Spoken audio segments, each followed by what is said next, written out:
Well, today on Talk of the Town, we're taking a trip back in time. Mary tott-ms-cheap has found a way that you can visit the life of Andrew Jackson, a president, of course, from Tennessee, here at the Hermitage. And the great thing is, it's free today.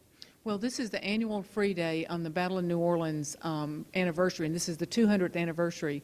But the thing that's really cool this year is that they have this brand new exhibit. It's a $1.1 million exhibit that really sort of shifts the focus at the Hermitage from the Hermitage, the mansion, to Andrew Jackson, the man. So it's really an interesting exhibit, fun to see, even when it's cold outside. We've already learned a lot walking around this beautiful exhibit. Haven't you had fun? I have had fun, but I think we need the expert to tell us a little bit about how it's organized and what they wanted to achieve with this exhibit. This is Jason Nelson, who's the marketing director here at the Hermitage, and he can tell us a lot. Yeah, there's quite a production here. It really is, and we're really excited about it because it tells a story of Andrew Jackson's life. I mean, really, we're storytellers here at the Hermitage. And as you walk in the museum, the exhibit starts with the beginning of his life into his military career. And in the cul-de-sac right out here, we have the Battle of New Orleans, which actually pivoted Andrew Jackson into national prominence, which then catapulted him into the White House. You come into the gallery here, and you end up making your way around the room, and you learn all about the election, you learn about his presidency, and then ultimately his life, where he retired here at the Hermitage. And you're taking a look at him, both the good and the bad. That's right. We are all about embracing the controversy. Jackson was a very controversial figure. He was a slave owner.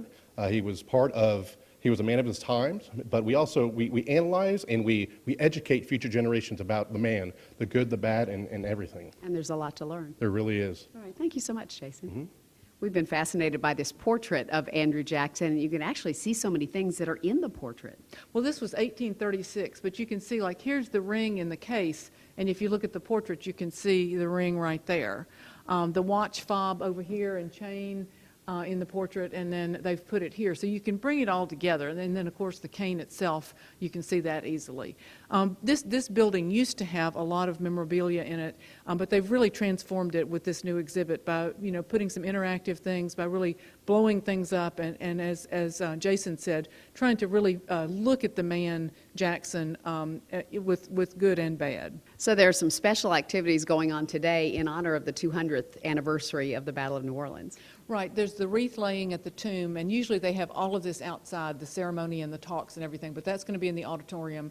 But the wreath laying itself on the tomb, there's music, there's some children's activities. There's a lot going on today. And a free day at the Hermitage is a real treat. The price of coming to the Hermitage now is $20 for an adult ticket, so that's a pretty good savings. It really is. And of course you can tour the mansion, which is great. You probably can't see the grounds too much outside if it's going to be super cold. No, it's not the day to see the grounds, but the mansion tour is wonderful. It's docent-led.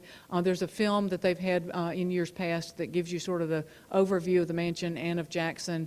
And this new exhibit, I think people can spend some time in here and really get a sense of Jackson and his legacy. All right, it's a great opportunity. Don't just come here when you've got guests from out of town. Come and learn yourself, because it's really important. Well, it is important, and there's some really interesting things like that Jackson was the first president to ever ride a train. And that he was the second president to be photographed. Lots of little interesting tidbits. Yeah, there's a lot you can learn. By the way, if you want to win some prizes too, you just go to social media. It's #BornForAStorm. Right, and that's the name of the exhibit, Andrew Jackson, Born for a Storm. It's a perfect name. Yeah, it sure is. All right, Mary, thanks so much for telling us about Free Day today at the Hermitage. Thanks, stay cheap.